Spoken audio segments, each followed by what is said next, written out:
Studio Rajgir. आगे होलौ जब से बियाहवा काहे पवित्र बानो ही छहुड़ी जाके ससुराल। होलौ जब से बियाहवा काहे पवित्र बानो ही छहुड़ी जाके ससुराल।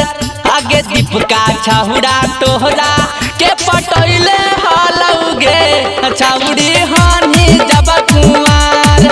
रंजितवा छहुड़ा तोहरा के पटैले हलौगे जब तू हानि कुमार। आगे एगो दूगो नाही तू त रखल हानि गे छहुड़ी चर गो यार।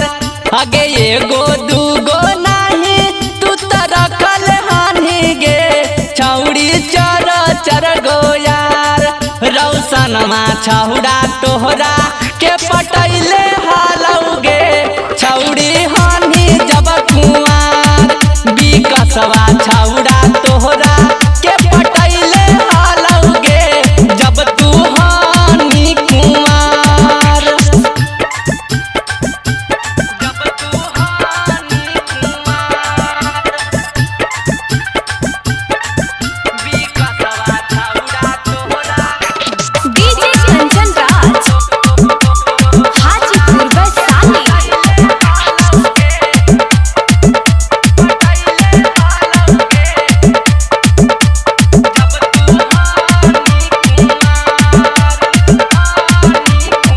आगे भातारा से पहिले टेस्ट कैले हलौगे छहुड़ी दुनू तोरा अनार। आगे भातारा से पहिले तोरा चिखल हलौगे छहुड़ी पकल तोरा अनार। आगे रबिया छहुड़ा तोहरा के पटैले हलौगे छहुड़ी हानि जब कुमार। रौशनमा छहुड़ा तोरा के सटैले हलौगे छहुड़ी हानि जब कुमार। आगे एगो दूगो नाही तू त रखल हानि गे छहुड़ी चर गो यार।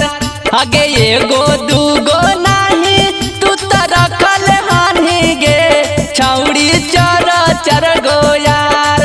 रौशनमा छहुड़ा तोहरा के पटैले हलौगे छहुड़ी हानि जब कुमार। विकसवा छहुड़ा तोहरा के पटैले हलौगे जब तू हानि कुमार।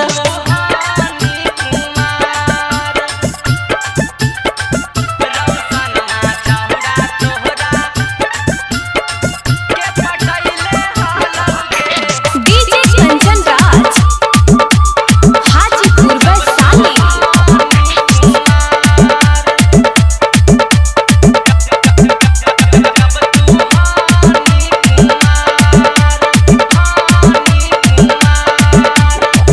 आगे राइटर सुदामा अनुपम कर देतौगे छहुड़ी ससुरा में गोहार।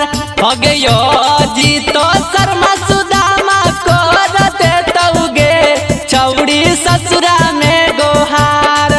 विकसवा छहुड़ा तोहरा के पटैले हलौगे छहुड़ी हानि जब कुमार। आगे प्रदीप परदेसी तोरा सटैले हलौगे छहुड़ी हानि जब कुमार। आगे एगो दूगो नाही तू त रखल हानि गे छहुड़ी चर गो यार। आगे एगो दूगो नाही तू त रखल हानि गे छहुड़ी चर गो यार। दीपकवा छहुड़ा तोहरा के पटैले हलौगे छहुड़ी हानि जब कुमार। आगे रबिया छहुड़ा तोहरा के पटैले हलौगे छहुड़ी हानि जब कुमार। Shivangi recording studio Rajgir.